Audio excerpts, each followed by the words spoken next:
My Digital Escape, the audiobook chapters. Let's start off with a robotic hero in town. This is where we left off, and this will also be visualized soon. So let's get to it, and then I'll get to the other ones. Jeffrey and his friends are still taking and gaining their composure after Shaquille died when he protected Jeffrey from Grogar's wrath. Melsonic was looking around when he sees the news on TV. Keemstar. Good afternoon, this is Keemstar, and let's get right into the news. We've heard of these interesting little inventions called microbots, and they are selling like hotcakes in New Jersey. These little bots follow the directions of creativity that your mind gives off. This is Keemstar saying that you should get these microbots for $25.99. Jeffrey. Microbots, eh? Looks like the ones that I saw when I was watching Big Hero 6. Delaney. What are microbots? Jeffrey. In Big Hero 6, the microbots are tiny bots that Hero made as an invention for an entry to get into a science school recommended by his older brother Tadashi. Sadly, a fire broke out and Tadashi died in an explosion. That's why before the explosion happened, Tadashi made the robot named Baymax. That's why I reprogrammed Melsonic to act as nice as Baymax does in the movie. Melsonic. It's true. Jeffrey is telling the truth on that one. Moonstone. Well, I did see a robbery going on at the bank. Do you think Melsonic can fight off criminals? Jeffrey. Yes, he can. I'm going with him to face off these criminals. Jeff Taza. Gio, wait! But before JD can respond with more words, Jeffrey and Melsonic have went off to stop a robbery. Meanwhile, at the bank, a robbery is happening. However, the crooks didn't bring any weapons. Crook 1. Is that all the cash? Crook 2. Yeah, that's all of it. We're rich now with this stuff. Jeffrey. That's where you two delinquents are wrong. That money belongs to the bank and eventually to other people's bank accounts. I suggest you put the money down before we get serious. The crooks see Melsonic and are about to get closer to the blue robot. Crook 1. Is that your blue robot toy? He looks so shiny. Crook 2. Yeah, that is until we both destroy him. Jeffrey in a cocky mood. I doubt it. Melsonic, go into crime-fighting combat mode. Melsonic, most certainly will. Combat mode activated. Melsonic begins to face off these two criminals who are massively underpowered by Mel's strength. Mel is careful not to hurt or kill the crooks, but is smart enough to put them in their place. Soon, the two crooks are tied up in ropes, and Jeffrey gives the money to the bank staff. The staff are very happy that Jeffrey and Mel returned the cash that the crooks had stolen. Soon, the cops arrive and then take the two delinquents away. Soon after Jeffrey and Mel were about to leave, the bank manager confronts them. Bank manager. Hey Jeffrey, you and your robot are one smart duo on that crime fighting. How about you lend your robot over to me? He could work as a security guard. Jeffrey. Thanks, but Mel isn't for sale. This one helps me out with make good things that I reprogrammed him to be good. The bank manager. I understand, but if there is anything you need, just let us know. Also take this, you've earned it. The bank manager gives Jeffrey $75,000 in a suitcase for catching the two delinquents who are on the most wanted list for a long time. Soon Jeffrey heads back home with Melsonic, and Jeffrey's friends are there and are proud of Jeffrey and Mel's achievement. Jeff Taza. Dude, we saw you both on the news as well as the footage and how you face off those two delinquents. Delaney. Yeah, you showed those delinquents who was in boss of that situation. Moonstone. I say we celebrate with some lasagna or Domino's pizza. Jeffrey. Yeah, we should celebrate. Miguel Silva. I wonder if this robot can do service stuff like bodyguard mode or serve us snacks. Jeffrey. Oh yes, he could do that. Melsonic has been reprogrammed to be a good robot with the same intelligence and smartness as Baymax, as well as assistance as Baymax. Miguel Silva. Oh, well that's pretty awesome. Soon the heroes are just relaxing, then all of a sudden, Melsonic's radar senses up a new image. Melsonic. I have picked up a new sense of danger that should be examined. Jeffrey. Okay, but before that, we should all power up. The next thing to happen is a montage of Jeffrey training his friends to help fight off whatever this new threat is, as well as there to be their own personal arsenal and abilities. Jeffrey. Okay, what's the detector saying, Melsonic? The person has been identified as a man in gray wearing a strange mask and is controlling these tiny robot things. Jeffrey, the microbots? But that's impossible because they stopped making those things after Hero and his friends battled Callahan. Unless someone is making more. Everyone, let's get ready as this is going to be a tense fight. We're not going to kill this person controlling the bots, but we must bring him to justice. Jeffrey's friends in unison. Okay. And now, we get to the next one called the next chapter, the microbots. Jeffrey and his friends are looking around and they are finding an abandoned warehouse building. Jeffrey, this must be where the signal has been intercepting at. Melsonic, got anything located on that scanner? Melsonic, so far I've located things like danger signs. Dean, well, we have no time to lose. Jeffrey, what the? Dean? What are you doing here? Dean, I followed you guys over here. Jeffrey, well, we were searching around this building to see if it's producing those microbots. They all go inside the building and see a bunch of stuff, including a abandoned portal machine. Jeffrey, looks like someone was trying to make some quantum leaping a form of travel before I learned how to master the power of quantum leaping. Delaney, look over here. I found something that you need to see. Jeffrey watches the footage and sees that the man gets angry in the video. Jeffrey, wait, pause it. That man looks familiar, but why would he be mad at them unless that woman in the mobile pod is his daughter? Jeff Daza, it's a revenge story. They framed the other man for the defect of this machine. Just then, they are interrupted by a wave of microbots running at them. Melsong, oh no. The heroes fight the small microbots which keep on swarming around them. Jeffrey, I'll go for the man in the strange mask. Jeffrey runs to catch up to the man in the strange mask and is able to knock it off the man's face, and is shocked to see who the culprit is. The culprit was none other than Max Charleston. Jeffrey, what the? Mr. Charleston? You're the man behind the mask? Mr. Charleston, give me the mask, Jeffrey. Jeffrey, you were supposed to be dead from the explosion at the science fair along with Tadashi and Callahan. Mr. Charleston, no, Callahan and I used the microbots. Jeffrey, but Tadashi ran into the building to get you both out. Mr. Charleston, that was his mistake, and it was Callahan's mistake to put the portal in the public.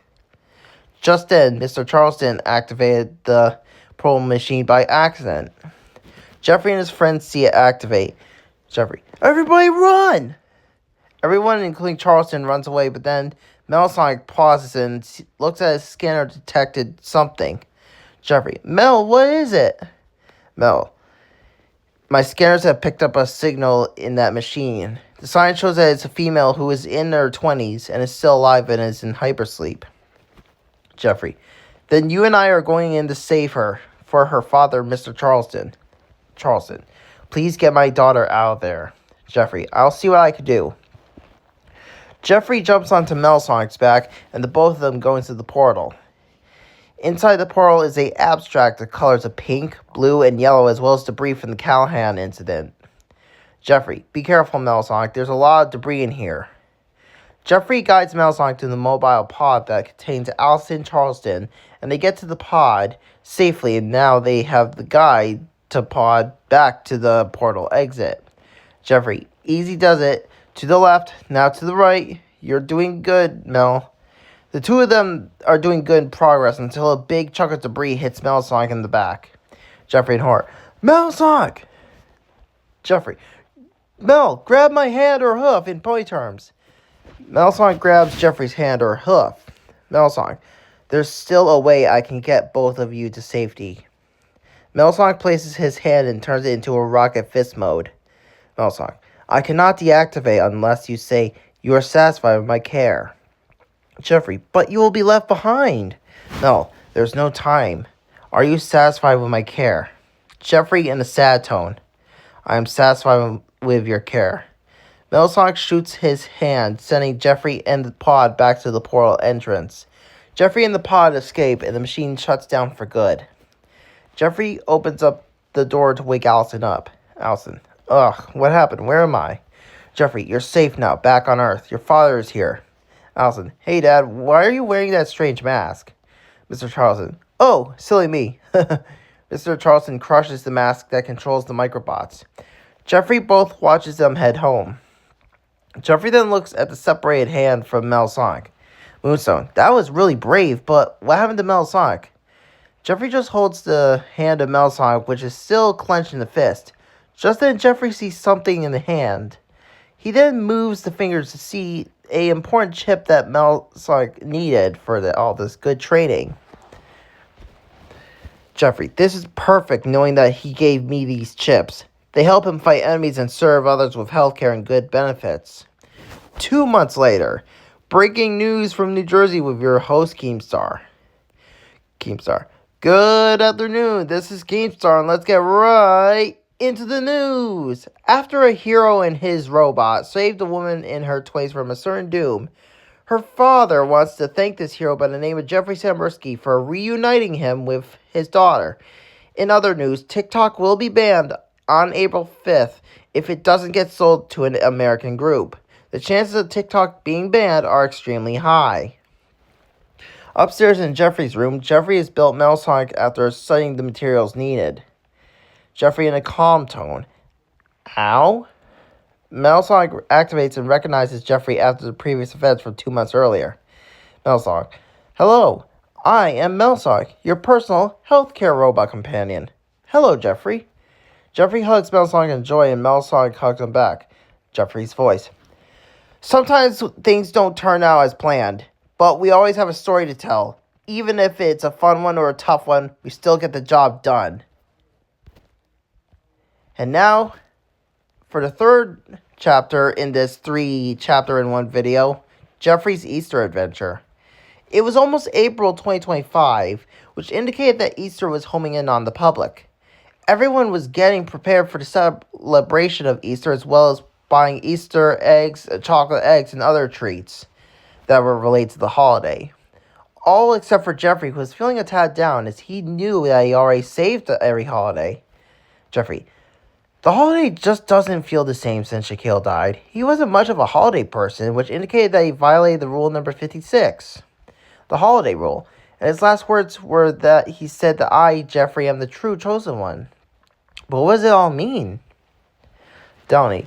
Well, you don't have to worry about him now, so he can rest easy now. Hopefully he can watch over you, the other fallen ones. Jeffrey. That is true. The fact that Grogard did that brutal move by impaling that metal pole into his vitals was a horrific thing to see. Miguel Silva. But what will you do for Easter, Jeffrey? You gotta do something for Easter, right? Jeffrey. Right. But what should we do, though? John. Maybe we can look for some Easter eggs that have been scattered around by the Easter Bunny. Jeffrey. That could work. I've heard that there is a golden egg somewhere, but how will we find it? Jeff Daza. Maybe we could do this egg hunt. Jeff Daza then drops an egg on the floor and the Easter Bunny genie pops out. Easter Bunny genie. Ah! Finally some fresh air for once. Now I can get to explain the rules. The golden egg is scattered around the house with the other eggs. The one that finds the golden egg will receive one wish, and the golden egg is also made of solid gold that could be worth a lot of money. Go. Get ready. Get set. Go! Jeffrey and his friends begin to run around to look for the egg. It gets pretty wild as everyone is tossing stuff around the house to look for the egg. Jeffrey, I gotta get that egg. John, yeah, that egg is solid, golden, shiny. Jeffrey, yeah, but that egg and wish is mine, bro. Jeff Daza, when I get that gold egg, I'm gonna wish that I left this boring house. Jeffrey, oh, we'll see about that, JD. Miguel Silva lifts the couches to reveal many eggs of the colors. Jeffrey, holy smokes, that's a big egg pile. Miguel Silva, yeah, and if I get that egg, I'm gonna wish I was super buff like the Hulk. Jeffrey runs around the house as everyone is knocking over stuff trying to look for the golden egg. Jeffrey decides to sit on the other couch and he feels something under the cushion. He lifts it and finds the golden egg. Jeffrey, yes, I got it!